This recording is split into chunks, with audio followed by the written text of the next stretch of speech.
हाँ जी, आ जाओ। चलो let's start with analysing income statements. ठीक है, रेडी हो ना सब? आराम से बैठो, कॉफी लेके बैठो। ठीक है, मस्त एंजॉय करेंगे और समझेंगे इनकम स्टेटमेंट होता क्या है। ठीक है, सो अपने को सीएफए लेवल 1 में इनकम स्टेटमेंट में 5 चीजें पढ़नी है, बस only 5 things and nothing else. पहला है revenue. Second is my expense क्या होता है। Third is my non recurring क्या है। Third is my non recurring items. Fourth is my EPS and fifth is common size. बस ये 5 concept and nothing else, only this 5 concept. समझ आया? ठीक है, बट इनकम स्टेटमेंट पढ़ने के पहले मैं आपको कुछ बेसिक अकाउंटिंग समझाना चाहता हूँ। माइट भी जिसका अकाउंटिंग का बैकग्राउंड है उसको बोरिंग लगे, बट कोई नहीं, मेरे साथ बैठो, आपका भी रिवाइज हो जाएगा और कुछ नहीं। ठीक है, अपने को मेजरली 3 चीजें समझनी है पहले। पहला है अकाउंटिंग प्रिंसिपल।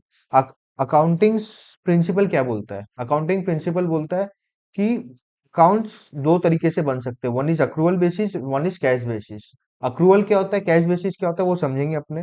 सेकंड अपने को समझना है रिकॉग्निशन अप्रोच क्या है। दो तरीके के अप्रोच है, पहला है principle based, second is my rule based. Principle based क्या बोलता है, रूल बेस्ड क्या बोलता है, ये समझेंगे। Third is my capitalise versus expensing. ये 3 बेसिक्स अगर हम लोग अकाउंट्स के समझ लेंगे, it will be very easy for us to understand the FSA subject. यही बैकग्राउंड है, आपको ये मेजरली इंपॉर्टेंट है आपको एफएसए समझने के लिए। ठीक है, पहले मैं करता हूँ रिकॉग्निशन अप्रोच। प्रिंसिपल बेस्ड या रूल बेस्ड में डिफरेंस क्या होता है? प्रिंसिपल बेस्ड बोलता है दिमाग लगाना पड़ेगा आपको, रट्टा मारने से नहीं होगा। ठीक है, घोड़ा बनने से नहीं होगा, आपको दिमाग लगाना पड़ेगा, शेर बनना पड़ेगा। इसका मतलब क्या है? प्रिंसिपल बेस्ड बोलते हैं आपको जजमेंट लगाना पड़ेगा। मैं आपको कुछ कुछ क्राइटेरियाज बोल दूंगा कि ऐसे ऐसे होगा तो ऐसे ऐसे आप कर सकते हो। ये नहीं कि ऐसे ऐसे होगा तो यही करना है। इट इज व्हाट टू से नॉट बाउंडेड। ठीक है, कि ऑब्लिगेशंस नहीं है कि ये ही करने हैं। रूल बेस्ड में क्या बोलते हैं, आपको दिमाग ज्यादा नहीं लगाना है, आप गधे हो। ठीक है, आपको बस काम, आपको जो दिया गया है आप बस उसको फॉलो करो। आपको बोल दिया है अगर ये होगा, ऐसे ऐसे ही करना है, तो आप वैसे वैसे ही करोगे। समझ आया? प्रिंसिपल बेस में दिमाग लगाओगे, रूल बेस में दिमाग नहीं लगाना है। समझ आया? जजमेंट किसमें इन्वॉल्व है? प्रिंसिपल बेस में। रूल बेस में जजमेंट इन्वॉल्व है? मोस्टली नो, कुछ कुछ केसेस में हो सकते हैं बट मोस्टली नो। ठीक है, नाउ आते हैं अकाउंटिंग प्रिंसिपल्स। अक्रूवल बेसिस क्या होता है, कैश बेसिस क्या होता है? कैश बेसिस बोलता है जब भी आपको रोकड़ा मिल जाए, क्या जब भी आपको रोकड़ा मिले तभी आप अकाउंटिंग करो, उतना देर मत करो। समझ आया? मतलब क्या? कैसे मैं बताऊं आपको? सपोज आपका किराना का दुकान है। ठीक है, आपने माल बेचा, उधारी पे माल बेचा। करेक्ट। कैश बेसिस बोलता है जब आपको पॉकेट में, आपके गल्ले में पैसा आ जाए तभी आप उसका अकाउंटिंग करो, उतने देर मत करो अकाउंटिंग। अक्रूवल बोलता है आपने माल बेचा ना, आपने रिस्क ट्रांसफर कर दिया ना उस माल का, आपने ऑब्लिगेशन ट्रांसफर कर दिया, मतलब आप अपने लाल खाते में अकाउंटिंग करो। अगर आप मारवाड़ी है तो आपको पता होगा लाल खाता क्या होता है। करेक्ट। अक्रूवल बोलता है भाई आपने अगर उधारी पे भी माल बेचा है, आपने माल बेच दिया ना, आपके गोडाउन से माल चल गया ना, बस आप अकाउंटिंग करो। कैश बेसिस बोलता है मैं ये सब नहीं जानता हूँ, मेरे गल्ले में पैसे आना चाहिए तभी मैं अकाउंटिंग करूंगा। समझ आया? ये दोनों कंसेप्ट समझिए, accrual and cash. Cash we will only do the accounting when we realise the cash, but in accrual क्या होगा, we will do the accounting when the risk is transferred और द ऑब्लिगेशन इज ट्रांसफर्ड और the goods और services are sold. Correct. मतलब suppose Reliance ने, मोटा भाई ने इंडियन गवर्नमेंट को ऑयल बेचा। ठीक है, सपोज उसने 10 ट्रक का कॉन्ट्रैक्ट लिया था। एक ट्रक रिलायंस के वेयर हाउस से मान लो इंडियन गवर्नमेंट के पास पहुंच गया। करेक्ट। तो जब भी इंडियन गवर्नमेंट के पास उसका अथॉरिटी आ गया, मतलब उसने सेल कर दिया। समझ आया? तो सेल कर दिया। अगर कैश बेसिस होगा तो वो अकाउंटिंग तभी हो पाएगा जब इंडियन गवर्नमेंट उसको पेमेंट कर देगा। बट अक्रूवल बोलता है आपने दे दिया ना, आपने ऑयल सेल कर दिया ना, आपने ट्रांसफर कर दिया ना रिस्क, बस आपका काम खत्म, पैसा आपको रियलाइज हो जाएगा, आप उसका काउंटिंग करो। करेक्ट। थर्ड है कैपिटलाइज वर्सेस एक्सपेंसिंग। कैपिटलाइज मतलब आप उसको अपना एसेट बना लो। कुछ कुछ केसेस में आपके जो खर्चे हैं आप उसको एसेट बना लो।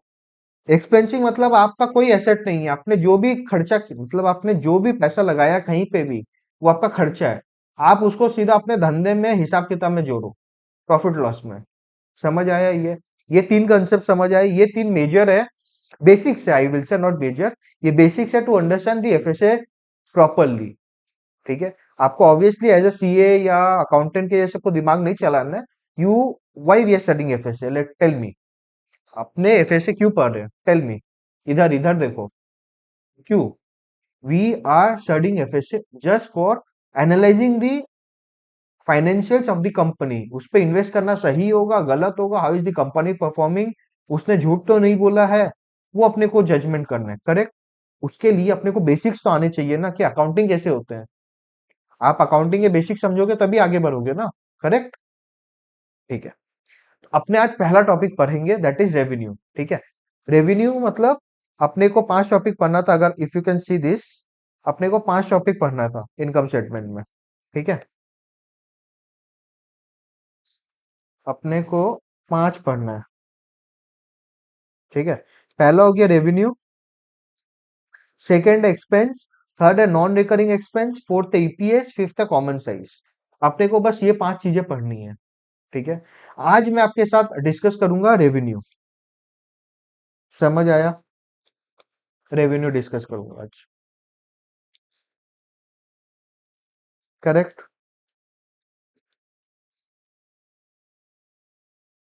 सॉरी, हाँ,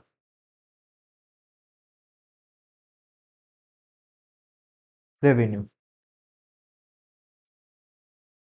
ठीक है, अपने को सीएफ इंस्टीट्यूट क्या बताना चाहता है रेवेन्यू में? We need to know only 3 things in revenue, only 3 things.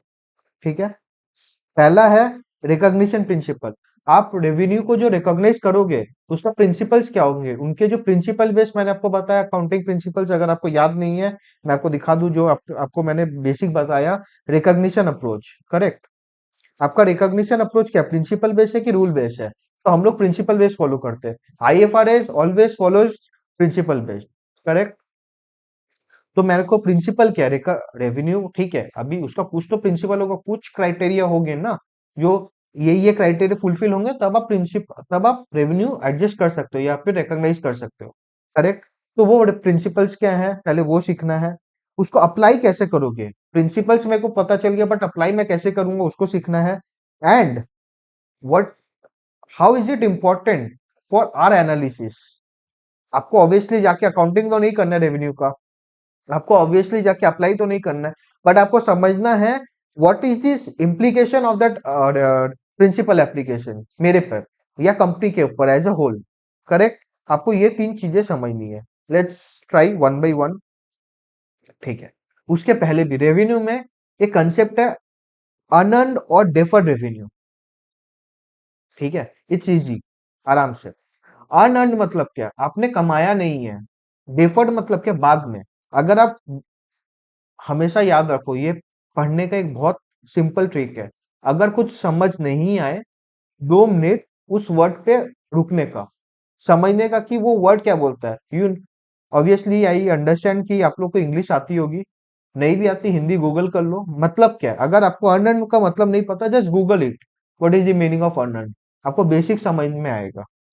Unearned और डेफर्ड रेवेन्यू क्या होता है, एक ही है, डेफर्ड भी बोलते हैं उसको, अनअर्न्ड भी बोलते हैं, मतलब मैंने उसको कमाया नहीं है अभी तक, सिंपल भाषा में मैंने कमाया नहीं है।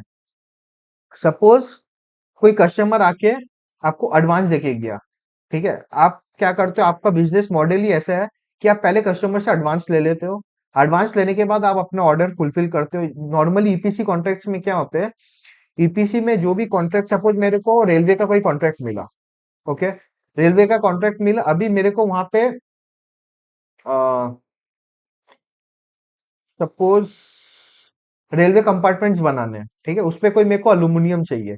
अभी मैं जो अल्यूमिनियम का ऑर्डर दूंगा सामने वाले पार्टी को, वो जो पार्टी होगा वो मेरे से पहले एडवांस मांग रहा है कि भाई मेरे को ये नहीं समझ आता, आप मेरे को 20% एडवांस दो, उसके बाद मैं अपना मैन्युफैक्चरिंग चालू करूंगा, करेक्ट।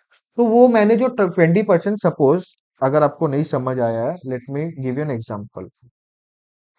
सपोज ये एक्स है, ठीक है, इसको रेलवे का कॉन्ट्रैक्ट मिला, ठीक है, ये वाई है, इसको अल्यूमिनियम का मैं ऑर्डर दूंगा। कौन देगा? एक्स देगा वाई को। वाई के बुक्स पे अभी मैं बात कर रहा हूँ, ठीक है, वाई के बुक्स में रहो। वाई बोलेगा एक्स को कि मेरे को 20% एडवांस चाहिए, फिर ही मैं काम करूंगा।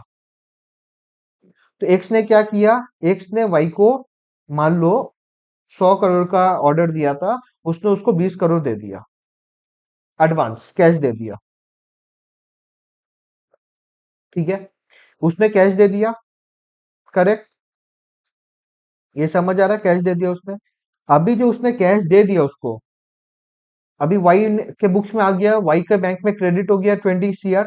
बट इसने तो रियलाइज नहीं किया ना, मतलब इसने इसका ऑर्डर फुलफिल किया है क्या? नहीं किया है। मैंने इसको माल अभी तक कुछ नहीं बेचा, बट मैंने उससे एडवांस ले लिया है। This is called earn revenue या फिर डेफर्ड रेवेन्यू। समझ आया?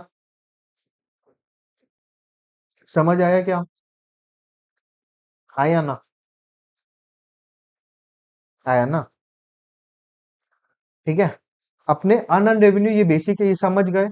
ठीक है, अभी मैं आता हूँ प्रिंसिपल्स पे। अपने को पहले क्या सीखना था? Recognition principle, principle application. ठीक है, तो आता हूं मैं प्रिंसिपल्स पे। मेरे को 5 प्रिंसिपल्स है, कोई भी रिकॉग्नाइज करना अगर revenue, I have only 5 principles. 5 principles हैं जो कि आईएफआरएस स्टैंडर्ड्स बताते हैं, अगर ये क्राइटेरिया फुलफिल होता तभी आप रेवेन्यू रिकॉग्नाइज करो। रूल बेस नहीं है कि ऐसे ऐसे ही करना, प्रिंसिपल बेस है, ये हमेशा याद रखना। पहला है identify the contract with a customer. Customer के साथ कॉन्ट्रैक्ट आइडेंटिफाई करो, आपका कॉन्ट्रैक्ट है कि नहीं उस कस्टमर के साथ जिसको आप प्रोडक्ट या गुड या सर्विस आपको बेचना है। सेकेंड इज सेपरेट और आइडेंटिफाई सेपरेट और डिस्टिंक्ट परफॉर्मेंस ऑब्लिगेशन इन कॉन्ट्रैक्ट। वो कॉन्ट्रैक्ट जो है उस पे कंपल्सरीली मेंशन्ड होगा कि आपके ऑब्लिगेशंस क्या है। एक ऑब्लिगेशन है, या दो है, या दो से ज्यादा है, या एक से ज्यादा है ऑब्लिगेशंस। मतलब भाई आपको ये कॉन्ट्रैक्ट में आपको ये काम करना पड़ेगा तभी पूरा सेल माना जाएगा। ठीक है। Third, third is determine transaction price. Transaction price मतलब आप किस प्राइस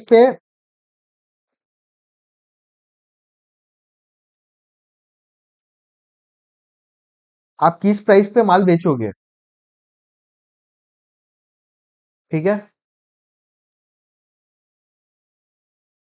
आप किस प्राइस पे माल बेचोगे, identify the transaction price.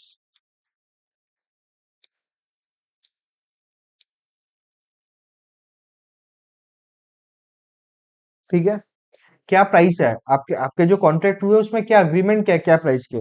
Fourth is जो ट्रांजेक्शन प्राइस है उसको एलोकेट करो to be performance obligation in the contract, ये मैं समझाऊंगा आपको। ठीक है, and the last one is recognise revenue when the entity satisfies a performance obligation. आप तभी रेवेन्यू रिकॉग्नाइज करो जब वो एंटिटी वो ऑब्लिगेशन सेटिस्फाई कर चुका है। ठीक है, अभी हम लोग एक एक करके समझते हैं। पहला मेरे को क्या बोला गया? Identify the contract. ये कैसे पता चलेगा? सपोज थोड़े बड़े बिजनेस का लेवल पे बात करते हैं, वो लोग कैसे करते हैं।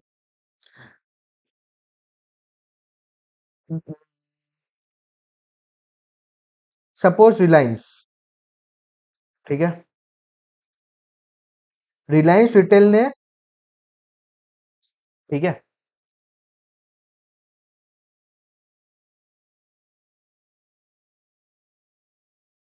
मान लो स्मार्ट बाजार, नहीं, रिलायंस स्मार्ट है ना उसका नाम, रिलायंस स्मार्ट। ठीक है, रिलायंस रिटेल ने नेस्ले के साथ एक कॉन्ट्रैक्ट किया। ठीक है, रिलायंस रिटेल किसके साथ कॉन्ट्रैक्ट किया? नेस्ले के साथ। क्या कॉन्ट्रैक्ट है? एक कॉन्ट्रैक्ट है, उस पे लिखा है आप एवरी मंथ आप मेरे को 5 ट्रक 5 प्रोडक्ट दोगे, 3 प्रोडक्ट दोगे सपोज। ठीक है, 5 ट्रक हर महीने दोगे। सपोज आप मैगी दोगे, आप नेस्ले के मिल्क पाउडर दोगे, एंड थर्ड और कुछ दोगे आप। तीन प्रोडक्ट्स दोगे। तो कॉन्ट्रैक्ट एस्टेब्लिश हुआ, क्या प्राइस पे हुआ, सपोज ये कॉन्ट्रैक्ट पहले एस्टेब्लिश में कर दिया। इस पे परफॉर्मेंस ऑब्लिगेशंस क्या क्या है, हर महीने, ये मान लो 3 महीने का वैलिडिटी है कॉन्ट्रैक्ट का, वैलिडिटी कितना है, 3 मंथ्स, वैलिडिटी कितना है, 3 मंथ्स। ठीक है। क्या ऑर्डर ऑब्लिगेशंस क्या क्या है, पहला है एवरी मंथ 5 ट्रक्स। क्या क्या प्रोडक्ट, मैगी और मिल्क पाउडर, मान लो यही दो प्रोडक्ट है, थर्ड को भूल भी जाओ, लो आपके इजी के लिए मैं थर्ड भुला भी देता हूँ। दो प्रोडक्ट्स है, मैगी एंड मिल्क पाउडर, ये 5 ट्रक्स एवरी मंथ आप दोगे। तो ऑब्लिगेशंस क्या हुए, दो ऑब्लिगेशंस है, पहला एक प्रोडक्ट है नंबर ए, ठीक है, एंड नंबर बी, ये दोनों मेरे ऑब्लिगेशंस है, करेक्ट। एवरी मंथ, तीसरा है कि टाइमली मेरे को एवरी मंथ चाहिए। प्राइस मान लो बोला गया पर पर ट्रक 10 lakhs, तो मतलब एक कॉन्ट्रैक्ट का कितना हुआ, 50 lakhs पर मंथ। ठीक है, मेरा ट्रांजेक्शन प्राइस हो गया 50 lakhs पर मंथ, करेक्ट। तो क्या क्या हो गया, कॉन्ट्रैक्ट आइडेंटिफाइड हो गया, परफॉर्मेंस ऑब्लिगेशंस आइडेंटिफाई हो गया, third is transaction price identify हो गया।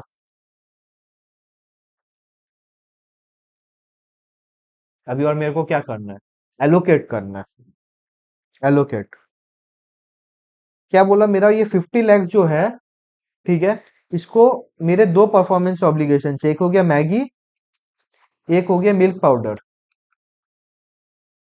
ठीक है, इस पे एलोकेट करो। अगर आप कर सकते हो, कोई जजमेंट लगा के, अब इस पे भी बहुत सारे आपका क्या बोलते हैं गाइडेंस नोट है जो आईएफआरएस ने निकाले हैं कि बहुत ये, it's not easy to allocate अगर बहुत सारे ऑब्लिगेशंस है, correct. But there are certain guidance note which is given by IFRS कि ऐसा ऐसा होगा तो आप ऐसा जजमेंट ले सकते हो, correct. That is being followed mainly for EPC contracts, जो लॉन्ग टर्म कॉन्ट्रैक्ट्स होते हैं, लॉन्ग टर्म जेस्टेशन पीरियड होते हैं, इंफ्रास्ट्रक्चर बिजनेस के लिए हो गया, फार्मास्यूटिकल बिजनेस के लिए हो गया, वहां पे ट्रांजेक्शन प्राइस को एलोकेट करना इट्स लिटिल डिफिकल्ट। बैंकिंग में हो गया, कर, आई नो बैंकिंग में रेवेन्यू अलग से रिकॉग्नाइज होता है, but normally it's very difficult. It's not not just a normal kirana show कि आप रिकॉग्नाइज कर दोगे रेवेन्यू, वहां पे जजमेंट लेना पड़ता है। दैट डिपेंड्स ऑन, वो हेल्प करता है आपको स्टेटमेंट्स, ठीक है, गाइडेंस नोट जिसको बोलते हैं। सपोज 50 लाख में मैंने बोला कि 30 लाख है मैगी का, 20 लाख है मिल्क पाउडर का, तो मैंने एलोकेट भी कर दिया, पहले मैंने कॉन्ट्रैक्ट आइडेंटिफाई कर दिया, ठीक है। सेकंड मैंने क्या किया, परफॉर्मेंस ऑब्लिगेशंस कर दिया, थर्ड मैंने ट्रांजैक्शन प्राइस डिटरमाइन कर दिया, फोर्थ मैंने एलोकेट कर दिया। अब मान लो मेरे को, सपोज जनवरी मंथ था, जनवरी मंथ का 30 जैन को उसने 5 ट्रक्स कंपलसरी कर दिया डिलीवरी, उसने सेल कर दिया। अब नेस्ले क्या कर सकता है, ये 50 लाख को बुक कर सकता है, 50 लाख को इस अपने अकाउंटिंग में बुकिंग कर सकता है। 30 जनवरी के आगे तक वो नहीं कर सकता है, बिकॉज उसने कॉन्ट्रैक्ट का, वो जो पूरा कॉन्ट्रैक्ट है उसने वो नहीं किया, क्या बोलते हैं, कंप्लीट नहीं किया। बट ये उसके पहले भी बुकिंग हो सकती है, अगर कॉन्ट्रैक्ट में है कि अगर पार्ट बाई पार्ट है कि आप जब 2 ट्रक्स डिलीवर कर दोगे को 25 lakhs मिल पाएंगे। अगर ऐसा कोई क्लॉज है, अगर कॉन्ट्रैक्ट में स्पेसिफाइड है कि आप इतने पोर्शन, अगर मान लो आपको बोला गया था आपका 100% ऑब्लिगेशन है, आप 20% ऑब्लिगेशन जब खत्म कर दोगे तो आप 10 लाख मिलेगा, फिर 20% कर दोगे तो फिर और 5 लाख मिलेगा। अगर ऐसा कुछ बोला जाएगा तब आप डिटरमाइन कर सकते हो, तब आप बुकिंग कर सकते हो। Now tell me what is this concept, principle account accrual है कि कैश बेसिस है, you will tell me in the comment section, ठीक है, अक्रूवल है कि कैश बेसिस पे, करेक्ट। ये 5 प्रिंसिपल्स समझ आए, हाँ या ना, ये 5 प्रिंसिपल्स समझ आए कि आपके रिकॉग्नाइज, आप रेवेन्यू कैसे रिकॉग्नाइज करोगे। तो हम लोग ने क्या क्या सीख लिया, इनकम स्टेटमेंट में अपने को 5 चीजें पढ़नी है, income, sorry revenue, expense, non recurring expense, EPS, common size, क्या होते हैं मैं वो बाद में बताऊंगा। पहले हम लोग ने रेवेन्यू पढ़ा, पहले हम लोग ने बेसिक्स पढ़ा कि अकाउंटिंग प्रिंसिपल्स क्या होते हैं, प्रिंसिपल अप्रोच, रिकॉग्निशन प्रिंसिपल्स क्या होते हैं, कैपिटलाइजिंग वर्सेज एक्सपेंसिंग में डिफरेंस क्या है। फिर हमने रेवेन्यू स्टार्ट किया, रेवेन्यू में क्या क्या सीखना था हम लोगों ने वो सीखा। फिर हम लोग ने अकाउंटिंग रिकॉग्निशन प्रिंसिपल सीखा, क्या होते हैं, प्रिंसिपल को अप्लाई कैसे करना है वो सीखा है। Now the last part and the most important part for us, क्या है वो? implication of it in our analysis. क्या है वो? implication of it in our analysis. Now you tell me, अगर सपोज मेरे पास डिफर्ड रेवेन्यू है, करेक्ट, मैं आपको एनालाइज करना सिखा रहा हूं, ठीक है? कैसे आप एनालाइज करोगे कोई भी बैलेंस शीट को या फिर कोई भी फाइनेंशियल स्टेटमेंट को। सपोज मेरे पास डिफर्ड रेवेन्यू है ऑफ 20 CR। मेरा एग्जांपल पे अगर मैं आ जाता हूं, रेलवे वाले में, वाई वाले के केस में, तब आप एक जजमेंट ले सकते हो कि इसके पास 20 CR का कोई ना कोई कॉन्ट्रैक्ट है, करेक्ट, जो कि रेवेन्यू में कन्वर्ट होने वाला है next year, next financial year basically, correct. आप इससे डिटरमाइन कर सकते हो इसका ऑर्डर बुक कैसा है। I know order book is given somewhat, वो लोग अपने फाइनेंशियल्स में एनुअल रिपोर्ट में बताते हैं, बट अगर आपको समझना है कि इसके मैंने एकदम 100% श्योरिटी क्या है, ये आपको रियलाइज होगा कि नहीं। It's not 100%, but we can assume कि जो इसको मेरे को एडवांस मिला मैं उतना फुलफिल करूंगा। ये तो उसको एक पार्ट एडवांस मिला होगा, correct.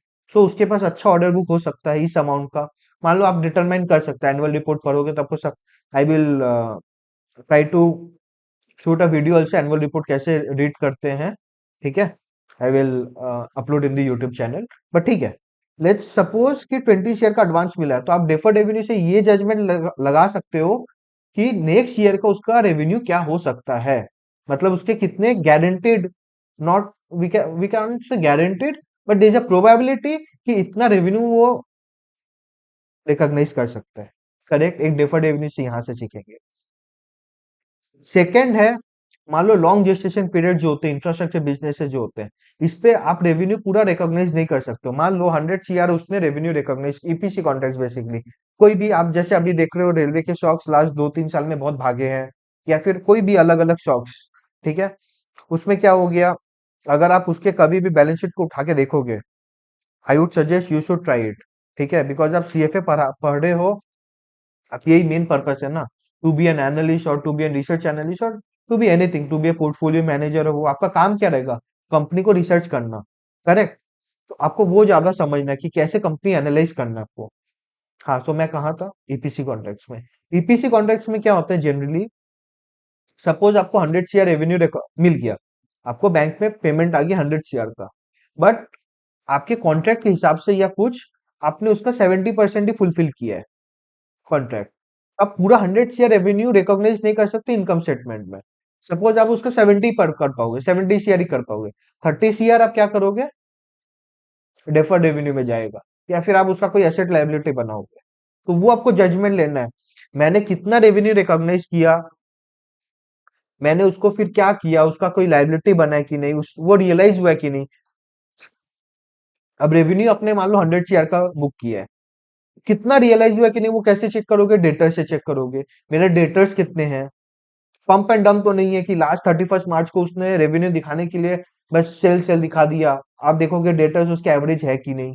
Correct, this are the small things which will check to analyse, is the company, what is the interpreting or what the numbers they are giving to us as revenue, is this a genuine revenue or a genuine income, or it is, you know, to falsify the income statement, वो हम लोग समझ पाएंगे। Sorry, समझ आया अपने को revenue में क्या है? अगर आप एप्लीकेशन नहीं समझोगे तो आप उसका इम्प्लीकेशंस नहीं समझ पाओगे, आप उसका एनालाइज नहीं कर पाओगे। इसने इसने अगर मान लो मेरे को पता ही नहीं रेवेन्यू रिकॉग्नाइज कैसे होता है, मैं कैसे जेन्युइन समझूंगा कि उसने जो रेवेन्यू 100 CR हो, कुछ भी अमाउंट हो, वो उसने जो दिया है वो सही दिया कि गलत दिया है, करेक्ट ना?